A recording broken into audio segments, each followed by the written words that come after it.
আপনি কি কখনো ভেবেছেন বাংলা নববর্ষ কেন 14 বা 15 এপ্রিলেই হয়, আর আমরা এখন 1433, 1434 এগুলো কিভাবে নির্ধারণ করি? চলুন সহজে বুঝে নেওয়া যাক। 16 শতাব্দীতে মুঘল সম্রাট আকবর একটি বড় সমস্যায় পড়েন।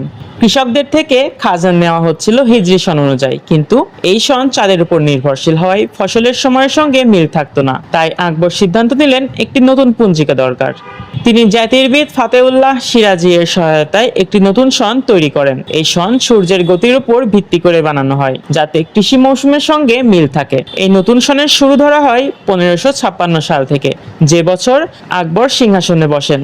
এখন প্রশ্ন হলো, আমরা 1430, 1431 অথবা এই বছর যেমন 1433 সন পড়লো, এই সংখ্যা কিভাবে পাই? এটা খুবই সহজ। ইংরেজি সাল থেকে 593 বছর বাদ দিলে বাংলা সাল পাওয়া যায়। যেমন ধরুন 2023 থেকে 593 সাল বাদ দিলে 1430 হয়, এবং এবছর যেমন 2026 থেকে 593 বাদ দিলে হবে 1433।